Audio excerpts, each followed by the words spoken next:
Hi guys, Daz here from Review, and I spent exactly a week now with the LG G Watch R, and I think it's time for a full review. And so I'm going to give you the full lowdown of my experiences over the week, but before I do that, let's just take a look at the device itself and just make sure that everybody's up to speed with exactly what we've got here. And so the outer casing of the watch itself is made out of a kind of brushed metal. It's clearly been painted, it's got a coating there. It's very matte in effect, and it's incredibly hard wearing. It's taken a few knocks and there's no damage up to now. On the side here we have a little winder. The winder doesn't actually do anything in terms of winding, but it does work as a button to turn the screen on and to turn the screen off. It's got a really nice little click to it, nice little spring back. It feels high quality, there's no wobble there. The lugs on the upper and the lower portion of the watch are standard 22mm. And they extend over the wrist quite nicely, and they'll take any kind of normal 22mm watch strap. The one that comes with the watch is actually, as you can see here, genuine leather. It's received a little bit of criticism from other review sites about being a little stiff from the box, which I can appreciate. It's fairly hard wearing, but after a little bit of use, in just 1 week, you can see that there's a little bit of wear and it's softened up quite nicely. In terms of comfort, it's really nice. It fits around quite happily. Slot it in, you can see, fits very nicely. The watch sits on the wrist. I've got fairly large wrists, I suppose, and it sits much like a G-Shock would. It's very light, I'd say, especially for a metal watch and for one of this sort of bulk. On the bottom here you can see that we've just got a little microphone, and obviously that's there to pick up the voice as well. One very obvious feature of the LG G Watch R is this bezel. Now this bezel is here literally to hide some of the display drivers and the sort of edge of the screen that sits within it. Now the screen itself is 1.3-inch circular screen. It's the first 360-degree circular screen. It's 320 by 320 pixels, and it uses POLED. In terms of brightness, here we have, I think, on a fairly low brightness actually. So let's just turn it up. This will be sort of your first view of the interface as well. That was actually on 1, and so if I switch it to max and just get rid of that, you can see that the screen is incredibly bright. Let's talk a little bit about cards and Android Wear in general, about the way that apps work with the interface. So you can see here that I've received a message from my wife, and that appears as a hangout message in the bottom there, and you'll see that on and off mode that card sits there, and I'm still aware that there's a message, but you'll notice the icon doesn't display on this off mode. You can also mute messages by pulling down from this front screen at any time. So you pull down, you see it goes into mute, and now the phone's, the watch is effectively on mute mode. Around the back of the watch is the heart rate sensor and the charging pins. Now I'm sure you've seen the puck before. Very simple, you just sit the watch on top of it. In terms of charging, it's very fast to charge. It takes absolutely no time whatsoever, and it goes to 100% easily within an hour, which is great. However, it does have to go on the pins. It doesn't have the fancy charger, say the Moto 360 with its conductive charging. Now while the watch is charging, to begin with you'll be on off mode, but actually to save battery and to save burn-in on the screen, what will happen is the watch face will actually turn off at night time when it's on the charger. Now I've never actually looked over to the watch to see when this happens, but it's very useful. Now one thing that isn't mentioned a lot is about how the LG G Watch R deals with its off mode, and there are a few quirks with this. So if I put this face into off mode now, you'll see that we have this OLED screen, this POLED screen, and it's only illuminating a few pixels just for the hands there and for the markers. Now if we stay on this long enough, you'll notice something curious. One, the hands only change every 2 minutes, and so effectively 50% of the time the watch is wrong, which is a bit strange. Now I'm sure this is a battery saving feature, and for the odd glance when you're not on mode, it's absolutely fine. I haven't noticed any issue with that in daily use, but it is worth bearing in mind you shouldn't really rely on that screen. Now you may have noticed something there as well, that actually the hands just jolted, just ever so slightly a few pixels. Now this is built into Android Wear, although it's not so noticeable on other faces because they're not round. But actually, to save screen burn or potential screen burn, the off face actually moves around the screen only by 1 pixel, just every so often. But what that effectively does mean is the center point does change, and sometimes the hands won't necessarily align with the markers on the bezel. Now this may be a real annoyance for you, but once I found out why this happened, I'd much rather have a screen without any burn-in, than 100% pixel perfect accuracy on those hands. I certainly prefer it to the off mode of the Moto, where you can't see anything at all. So one of the great things about Android Wear is there's a couple of ways to start applications. Now, one of the ways is just by clicking or pressing on the screen and going to start. Very simple. You can then launch any application that you want.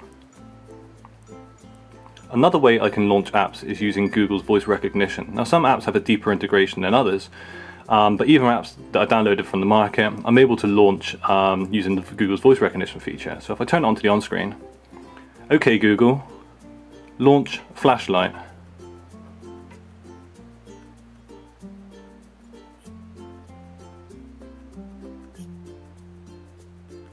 And you can see that that flashlight app is actually launched there. That's effectively making the screen white. Like I say, some applications such as Trello or the music applications, they have much deeper integration. And so I'm going to use Trello to just log a little task here. OK Google, take a note. Buy some milk. So it's going to save. Now it's going to ask me what card I'd like to put that on. So Trello card, to do, Darren. And now if I just hit once, that's added it to my Trello list. Reminders are also another really handy feature of Android Wear. And so that'll take sort of composite statements as well. And so if I just launch this up and just set a reminder to buy some milk after work. OK Google, remind me to buy some milk after work at 6 PM.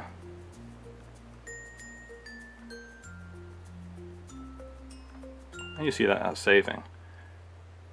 And that'll actually set a reminder now and let me know when 6 PM arrives on the watch itself that I need to buy some milk, so fantastic.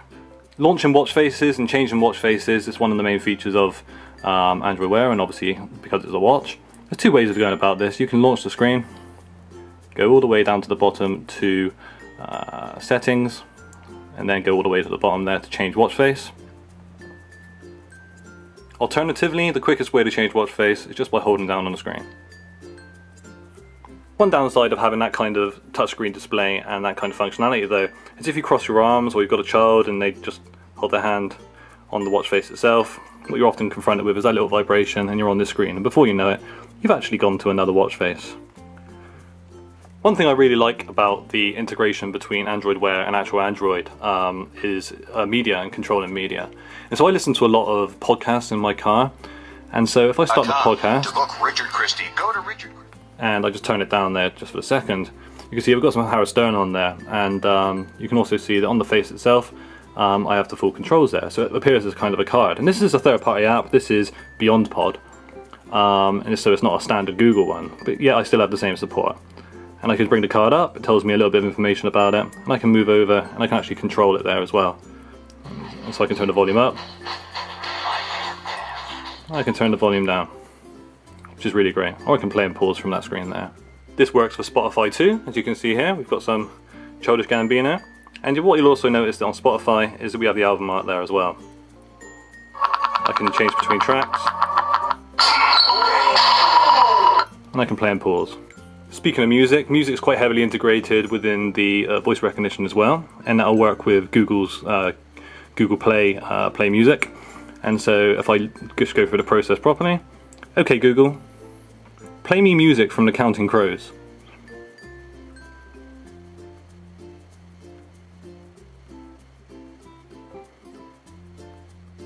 And what you should see now is that it's sent a command to the phone. Google Play Music has started up. We've got Counting Crows over here. And if we just come back, you'll see.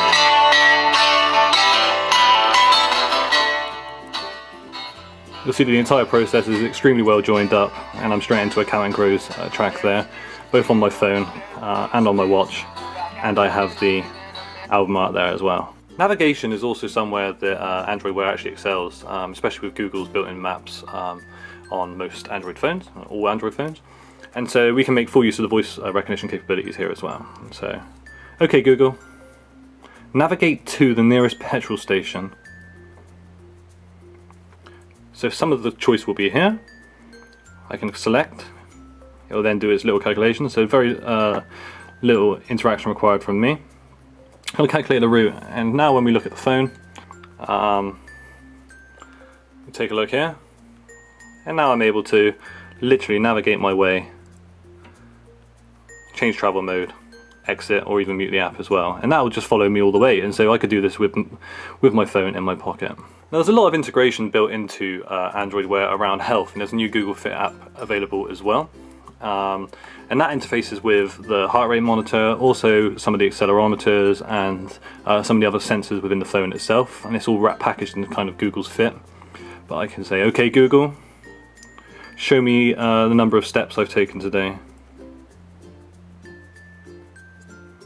Here we are, it tells me how many steps I've taken today. It tells me how that works against my average, and then some history. And from here I can also go on and take my heart rate. So that's firing up that little light in the back. It's measuring effectively my pulse. Just takes a few seconds. I'm holding it tight against my arm to make it a little easier. Now, the Android Wear market isn't exactly massive right now. If anything, I'd say that the Gear 2 market was a little bit more mature, which is what I've come from. However, there are some games available, and there's some things that you can do, and there's some applications. I've downloaded a fair few, and I'll certainly be reviewing some of these in videos around this review. One of the main ones I use is Wear Battery Stats, which gives me a good idea of how the battery is being used. Some games I really like are Cyclopong,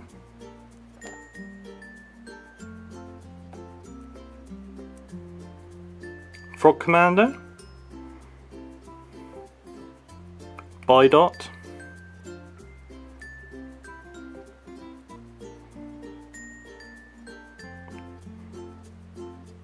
Boom, Guitar Tuner,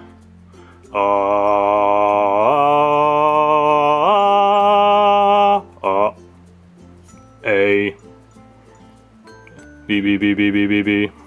Yeah, see? And the incredible InstaWeather. Fantastic.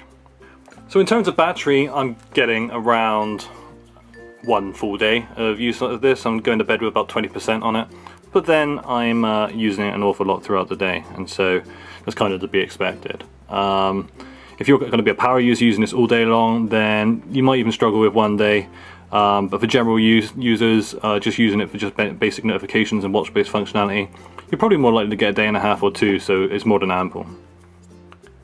So how do I feel about the LG G Watch R, and how do I feel about Android Wear in general? So I've come from a Sony Ericsson MBW150, then I had a Pebble, then a Gear 2, a brief bit of experience with the Moto 360, and now I'm onto the G Watch R. Now the G Watch R is simply head and shoulders above the rest. I will say that the Gear 2 had some fantastic features because it had a camera and also had the heart rate sensor, but it had a really good developer community who were just trying to make the best of a bad situation and moving over to Tizen.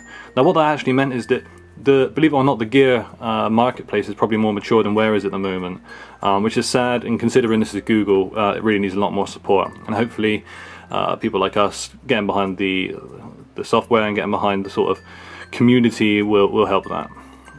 Everything about Android Wear is great. I'm really looking forward to the 2.0 API to make my own watch faces, and I'm just sure as this progresses along, there'll be far more interaction with other applications, and it's just going to be just a fantastic platform. It's a great watch. It's certainly the best Android Wear watch at the moment. There are some strange things with the off that I wasn't expecting, but if it fills the requirements, you know, if I just want to glance during the day, I don't need to turn the screen on. It doesn't need to irritate anybody.